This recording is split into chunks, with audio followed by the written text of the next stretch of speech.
స్వాతంత్ర సమర యోధుడు, భారతరత్న, మొట్టమొదటి విద్యాశాఖ మంత్రి, అసమాన విద్యావేత్త, గొప్ప పాత్రికేయుడు, రాజనీతి జ్ఞాతకు పర్యాయపదంగా నిలిచిన మేధో సంపన్నుడు, బహుముఖ ప్రజ్ఞాశాలి, బహుభాషా కోవిదుడు, ఒక దూరదృష్టి గల మహాపరిపాలకుడు, స్థితప్రజ్ఞుడిగా ఆయన చిరకీర్తిని పొందారు. ఆయనే ది గ్రేట్ మౌలానా అబుల్ కలాం ఆజాద్. మౌలానా అబుల్ కలాం ఆజాద్ భారత రాజకీయాలు మరియు ఉర్దూ సాహిత్యానికి చిహ్నంగా ఉన్నారు. ఆయనని ముద్దుగా ప్రజలందరూ ఆజాద్ అని పిలిచేవారు. ఆయన నవంబర్ 11, 1888న సంపన్నమైన గొప్ప కుటుంబంలో జన్మించారు. ఫిబ్రవరి 22, 1958న తుది శ్వాస విడిచారు.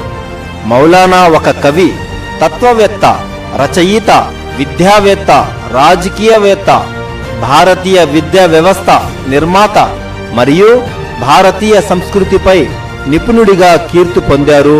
Maulana Abul Kalam Azad Arabic, Persian, Urdu, English, Hindi, Bengali భాషలలో ఆయన గొప్ప నిష్ణాత పండితులు. మౌలానా ఆజాద్ భారతీయ స్వాతంత్రోద్యమంలో ప్రముఖ పాత్ర పోషించారు. ఉర్దూ సాహిత్యంలో ప్రముఖులు ఆయన. వారు లౌకికవాదం మరియు జాతీయ సమైక్యతకు గొప్ప ప్రతీకగా నిలిచారు. మౌలానా ఆజాద్ భారతదేశం యొక్క విభజనను ఆయన తీవ్రంగా వ్యతిరేకించారు. భారతదేశానికి స్వాతంత్రం వచ్చిన తరువాత వారు కేంద్ర ప్రభుత్వంలో మొట్టమొదటి విద్యాశాఖ మంత్రి అయ్యారు.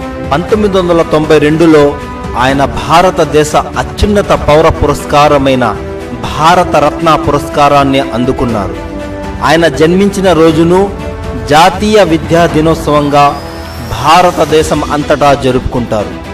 మౌలానా అబుల్ కలాం ఆజాద్ ఒక సృజనాత్మక మేధావి మాత్రమే కాదు, పాశ్చాత్య విద్యా వ్యవస్థలో ముఖ్యంగా సైన్స్ మరియు టెక్నాలజీలలో బాగా ప్రావీణ్యం పొందారు. 1947 నుండి 1958 వరకు కేంద్ర విద్యా మంత్రిత్వ శాఖకు నాయకత్వం వహించారు. ఇండియాలో విద్య కోసం కొత్త జాతీయ లక్ష్యాలను నెలకొల్పారు. మౌలానా ఆజాద్ కేంద్ర విద్యాశాఖ మంత్రి చేసిన మొట్టమొదటి ప్రకటనలో మన జాతీయ అవసరాలు తగినట్లుగా విద్యా విధానంను రూపొందించడం తన లక్ష్యంగా పేర్కొన్నారు. బ్రిటిష్ నుంచి సంక్రమించిన విద్య జాతీయ ప్రయోజనాలకు తగినదిగా కాదు అని ఆయన పేర్కొన్నారు. అది దేశ పౌరులు కాని వారిచే రూపొందించబడినదిగా ఆయన తెలియజేశారు. 4 ముఖ్యమైన లక్ష్యాలను రూపొందించారు.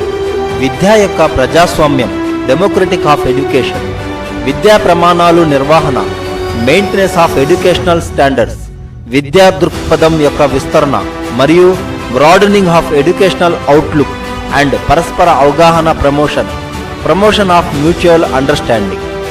భారతదేశంలో విద్యను ప్రజాస్వామీకరణ కోసం సామూహిక నిరక్షరాస్యతను నిర్మూలించేందుకు ఆజాద్ దేశంలో 2 విద్యా సంస్కరణలను ప్రవేశపెట్టి వయోజన విద్యా వ్యాప్తి మరియు సార్వత్రిక ప్రాథమిక విద్య కోసం దేశవ్యాప్త ఉద్యమం ప్రారంభించారు. యువతరానికి ఉచిత విద్య మరియు సార్వత్రిక విద్యను కల్పించే ఉద్దేశంతో 40 ఏళ్ల యుద్ధాంతర విద్యా ప్రణాళికలను అమలు చేయాలని ఆయన పదే నొక్కి చెప్పారు. మౌలానా ఆజాద్ సెకండరీ దశ వరకు విద్య ఉచితం మరియు తప్పనిసరి చేయడంపై ఆయన విజయం సాధించారు. మౌలానా ఆజాద్ నాయకత్వంలో కేంద్ర విద్యా మంత్రిత్వ శాఖ దేశంలో విద్యా నాయకత్వాన్ని సాధించింది. పండిత్ జవహర్ లాల్ నెహ్రూ విద్యామంత్రిగా తన మంత్రివర్గంలో మౌలానా ఆజాద్ పేరును చేర్చారు. సాంఘిక, సాంస్కృతిక మరియు శాస్త్రీయ పరిశోధన విభాగాలు అతని కింద చేర్చబడ్డాయి.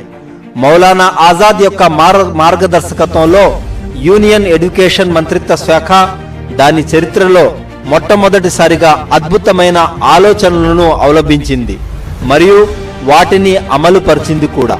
ఉదాహరణకు ప్రాథమిక, secondary, university, technical adult education కొరకు వేర్వేరు కమిషన్లు ఏర్పరిచింది.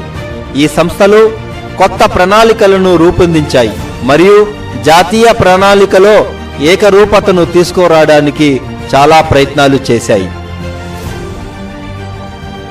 మౌలానా ఆజాద్ హిందీ అభివృద్ధికి అనేక కార్యక్రమాలు చేపట్టారు మరియు జాతీయ భాషగా హిందీకి తన మద్దతు తెలిపారు. ఆయన శారీరక విద్య, విహారయాత్రలు, యువతకు సామాజిక సేవ, వికలాంగులకు విద్య వంటి అనేక పథకాలను ప్రారంభించారు. మౌలానా ఆజాద్ యొక్క కేంద్ర విద్యా మంత్రిత్వ శాఖ యొక్క విద్యా విషయక ప్రణాళికలో విద్యా అభివృద్ధి పథకాలు ప్రారంభించడం జరిగింది.